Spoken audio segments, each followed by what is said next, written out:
What is up, everybody? I am Legend, and in today's video I'm showing you guys how to mix and master your vocals and harmonies in any DAW. I'm going to be doing this tutorial in Logic Pro X, so people who work in GarageBand or Logic, you'll get like a hands-on approach. This can literally apply to any DAW that you're working in. This is the principles, the plugins I use, just how to mix and master your stuff. So let's dive right in. So the first thing that you want to pay attention to when you're mixing a song is you want to make sure you have a good pair of reference headphones, and by that I mean something that is going to be able to listen to the audio that you recorded and give you the most accurate feedback, the most accurate playback of your audio. When you're someone who comes further along in your journey in music production, like me, you can start getting into buying specific pair of headphones for specific tasks, and that's how you're going to get the best sound from your audio. So I record with the Austrian Audio Hi X55 as well as the Audio Technica M50X. However, when I start mixing my music, I switch over to the brand new Audio Technica R70X open back reference headphones. If you want to know the difference between a closed back and open back headphones, I'll link a video up above and in the description below where I explain the difference between the two. I'm not going to make a video right now to do that because most people don't like headphone videos for whatever reason. But essentially, open back headphones are good for mixing because it allows the sound to escape from the grill that you see in the side here. And when the sound has more room to move, which is one of the reasons why I like these Austrian Audio headphones, because there's a lot of space in here. It's kind of like having open back qualities, but still a closed back sound.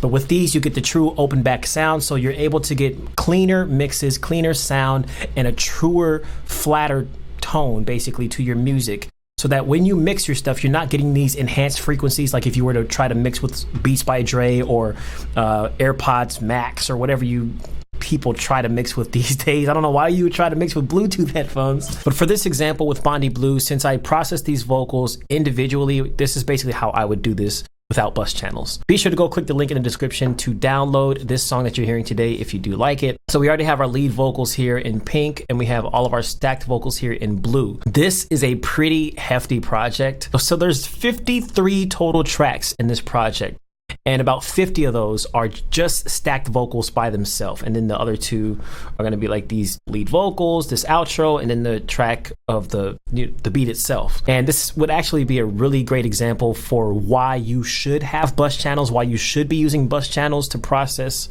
your vocals, because this is taking up a lot of processing power. So as I'm recording, I do like a basic general mix to get level set right as I'm recording, so that I'm recording a vocal and the track is too loud. It's like no, I got to turn that down a little bit. So as you're recording, it's okay to mix as you go, but just make sure that you're gonna have to go back over everything once again after you get all your vocals recorded, because you don't want to make any kind of crazy mixing and mastering decisions before you get all of your vocals down, before you get everything that's going to be in the song, because if you throw in something else after you've mixed as you went, it can totally throw off the balance of your mix. So you want to basically make sure that all of those decisions are made before you dive into your final mix, because you do want to do a final mix. Me and Kelly both recorded stacked vocals in this song. Wherever your vocal chain is, you want to find that in your DAW, and you want to get started with adding some plugins to clean up your audio. The first thing that we want to do after we've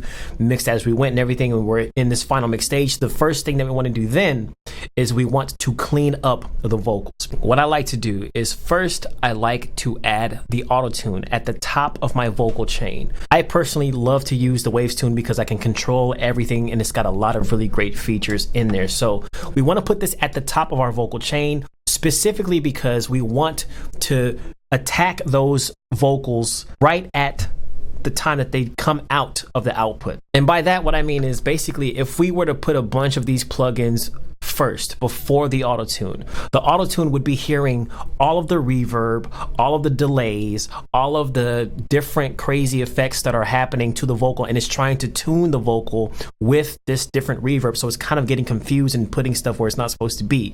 That's why you want to have something like WavesTune or Autotune, whatever, at the top of your vocal chain. So I usually put WavesTune first. So we apply that here at the top, make sure it's the stereo version, and then we're going to go ahead and check this vocal out here. I rub myself in loads of orange foam, dreaming of a day where I don't have to no more. turn it up a little bit.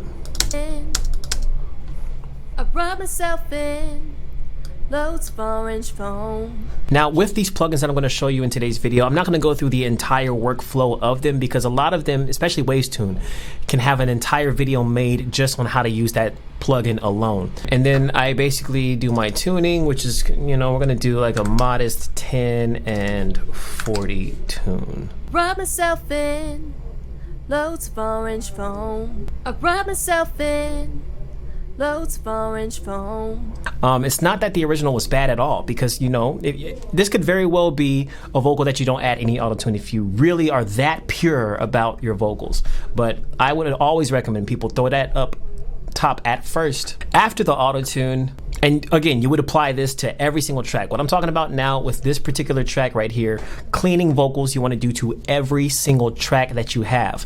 And when you're working in a DAW like GarageBand, you only have one place to add your different effects. You don't have bus channels, so you don't have to worry about, you know, going to this bus or that bus to add different effects. You just add everything to the same exact channel here. Next up in the chain, I would typically add a noise gate.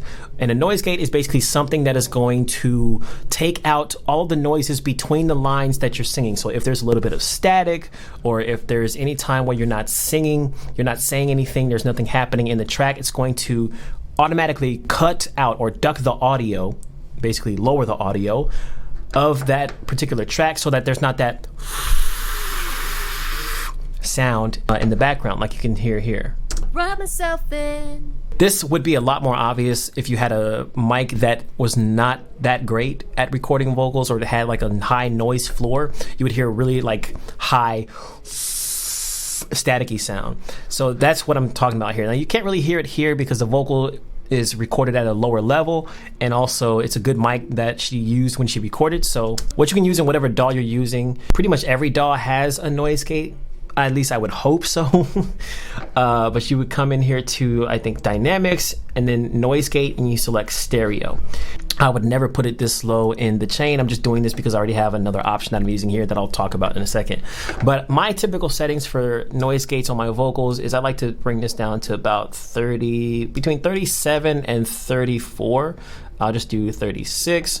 My attack, which is like how quickly the noise gate activates when it hears that there's silence or something that it's going to duck the audio with. A slight fade in when you turn this up. If you turn it all the way down, the noise gate is just going to come in like, I got myself, and it's going to make things sound like a little bit choppy, like a jittery. And you don't want that. You want smooth vocals. And also when you go a little too dramatic here, it cuts out what you're saying, because some of your vocals might go a little bit too low here. Rub myself in. Because there's that blank space. It's thinking that there's no audio there, but there actually is. So we actually want to tone this down a little bit. We're going to do threshold negative 40 dB. Rub myself in. Let's do more, negative 45. Rub myself in. That's a little better. Now let's get the attack up. I like to put my attack at around 10 milliseconds. That way it kind of fades in and out instead of doing that with that jittery sound. Rub myself in. Now that sounds a lot better. It varies depending on your vocals. My vocals I tend to record a little bit louder than these, as you can see here. So normally I would have this at about 30, like I said, 37, 35, 34, whatever. The release is the opposite of the attack. It's how fast the noise gate cuts off after you're done singing. So rather draw myself in, da, da, da, da, da, like, you know what I'm saying? But in this case, instead of just the regular noise gate, I went ahead and used Isotope's Nectar Pro, which is a plugin that I really love to use to clean my vocals, because this has what is called Vocal Assistant, which is something that I think is brilliant for a lot of people who are just getting started, or people who just want to streamline the process of building out a custom chain here. You honestly could just use Nectar Pro to add some cleaning to your vocals, because it literally has everything. It's got a pitch, it's got a noise gate, it's got EQ, de-essers, compressors, all that stuff. I mean, first thing that I would do is run Vocal Assistant. And I want to do that because Vocal Assistant is going to automatically use the algorithm that they built into this software to scan your vocal, listen to your vocal, and see what the best vocal chain for you is. That is the pitch, the gate, the EQ, the de-esser. So you just literally tap that, you tap on enhance, you go to next, and you wait to play the audio. Give me sunshine, crystal ocean views. All right, so now we have a vibe that we want to set, and since we're singing, we can do that. If we were rapping, we would select rap, or if we were doing dialogue, we can select speaking. But since we're singing, we'll do that. And then I want to go for balanced, and I'm maybe aggressive. Wrap myself in loads of orange foam, dreaming of a day where I don't have to no more. So much energy. So I'm gonna go for a little bit more on the lighter side because the aggressive was a little too aggressive for me. So you can see, once again, just like how I have here, pitch came first, then the noise gate came second, then the EQ. If you look at my vocal chain, my pitch came first, WavesTune, my noise gate came here in Nectar Pro, or it could be the noise gate, and then I have a vocal rider compressor, which is compressor here. I don't have my de-essers here yet. So use Nectar Pro to kind of get a starting point for your mix. It's a great way to get a starting point for your mix and to add different effects all within this plugin. Or there's even plugins from Waves that have noise gates, or they're noise compressors like NS1. I haven't personally used that one, have heard good things about it, so you might want to give it a try. I'll link it down below as well. Next up, me personally, after I throw on my noise gate, is I like to do my levels in terms of like the plugin side of things. In my eyes, there's the levels that you set here, which is the volume of the vocal itself, and then there's the consistent levels of the track itself. So all these peaks and valleys, peaks and valleys, peaks and valleys, and then these quiet moments. Those I would consider levels too. Now, it's probably not the proper way to look at it. I know it's a waveform. However, I next up would do a vocal rider and a compressor. Nearly always, I like to do those in conjunction with each other because it's a very great combination to have. A vocal rider is something that takes your vocal and you set the level of the vocal rider to whatever volume you want the vocal to constantly stay at, a range. We can go as high as this, we can go as low as this. If we want to change this, we can, but right now my vocal is set to here. Wrap myself in, wrap myself in loads of orange foam. I set it to a fast reaction here because I want the vocal to react fast to, if it fades out, I want the vocal rider to turn the vocal up, because basically what a rider does is it's like somebody's finger is sitting on the slider here, and as the vocal is playing, it naturally gets louder and quieter in certain areas, louder and quieter in certain areas. A vocal rider is like somebody's finger is on the slider, and when it gets quieter, they slide it up slightly. When it gets louder, they slide the volume down slightly. That way, all the quiet parts are still quiet, but they're still able to be heard by the listener because it can get drowned out easily by the music and the rest of the vocals, especially when you have 50 stacks in your song, bro. It's gonna get drowned out. So you wanna make sure that the lead vocals, which is just usually one vocal, is not being overpowered by your 50 stacks, your 16 stacks, whatever you have. You just set the volume here. My target volume is set to up here. So like the higher I set this or the lower I set this, the more this is going to react. I'll show you an example. Wrap myself in loads of orange foam, dreaming Now of the day. Now it's turning it down to match what I set here. Wrap myself in loads of orange foam. Whereas if I turn it up, Wrap myself in loads of orange foam, dreaming of a day where I don't have to no more. So much energy, faking vitamin D. you have your sensitivity of the vocal itself and the music. I don't touch the music knob because this is a vocal. I still have to look into this myself personally, to be totally honest, but I've never touched the music knob here, only the vocal one. Wrap myself in. We can further help out the rider to level out our volumes so that it doesn't go below or above a certain threshold by using a compressor. Basically what a compressor is it compresses your vocal. It squashes your vocal. So you have these vocals here, right? So you see here how these vocals, they go up, they go down, up and down, things like that. A compressor basically takes this vocal, and if we set the settings right to where it doesn't go above, let's say 25, which you see here, this vocal is going above 25 or below 25. A compressor will squash this vocal down to fit within that plus 25, negative 25 range.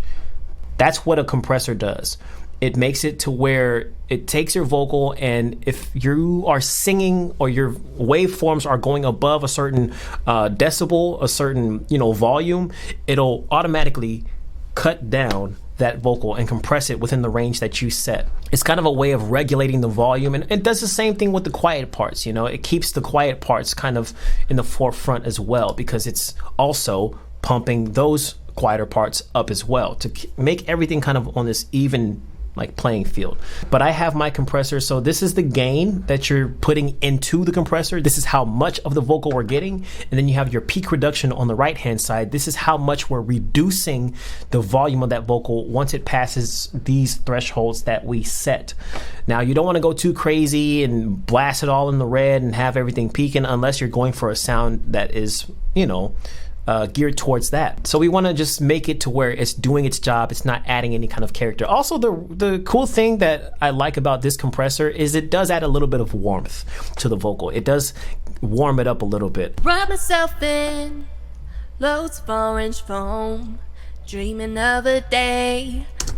Now with the compressor. Wrap myself in loads of orange foam. You hear how more present it is now that the compressor is on the vocal.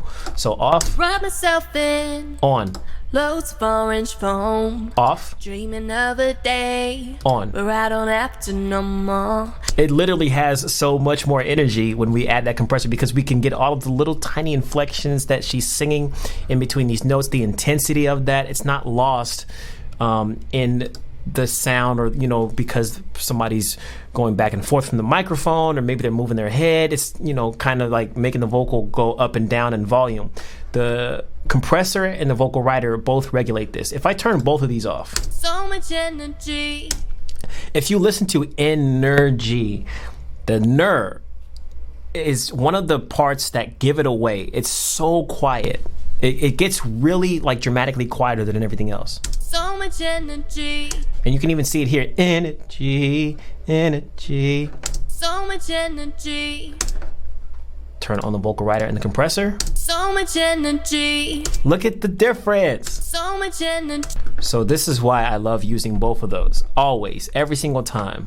We can go a step further when cleaning up our vocals if we want to, by using something like Isotope's RX Pro or RX8, RX9, whichever one you have. And basically, this is a really powerful tool to clean up vocals. You can literally open up the standalone version of RX and individually click out clicks that if you're clicking on the mouse, you can click those out. If there's a hum in the air conditioning in the background, you can take that out. You can see this stuff in the standalone version. I never use the standalone version though, because I just like to do everything in one window. So I use the plugin versions, the modules of RX. So I went a little bit further and I added a declicker to this vocal. And that's to get out, like I said, all of the nasty little sounds that happen when we're forming consonants with our mouth, and there's the saliva, it's just human nature. It's just stuff that happens as we talk. There's also a mouth depop, mouth declick that you can add as well. RX declick, decrackle if you have any crackling in your audio interface. I've had this problem before. A de-esser, de-hum, de-plosive to get rid of those sounds. It's really great. De-reverb I've found to be really, really useful as well, especially when a room is not treated and you're recording in a place where you need to take out the reverb, Let me just play this and show you. I wrap myself in loads of orange foam, dreaming of a day where I don't have to no more. So the first couple lines of the verse, we've already taken out automatically 91 clicks. And this is just the same thing as a noise gate, only it's with clicks. You have your sensitivity. The more you turn this up, the more clicks it's going to take out. But if we do it too much, it's probably going to screw with our vocal and kind of make it sound choppy, because that's what happens when you overuse some of these plugins. I just kind of mess around with whatever functions I can access. So these two right now, until I get something that sounds favorable to the song, something that I'm trying to achieve. So that's what I really like about this. It's not a lot of knobs to click or move or turn and all that stuff. It's just 3 different sliders and then the algorithm here that you can set. And that makes it really easy to just try things and learn on your own instead of like having to know, you know, what you're doing. It's very simple and it's very easy to use, and you can literally just delete it and put it back on if you screw something up. That's the way that I personally recommend you learn how to use these plugins. You just go in, you start pressing buttons, you start turning knobs, you learn for yourself. And there are plenty of tutorials you can also use on YouTube to learn how to work these plugins properly, you know, the official way. But I am all about hands-on approaches, so I just say go in there and do stuff until it sounds good. But yeah, so let me do this bypass so you can see only the clicks that it's taken out.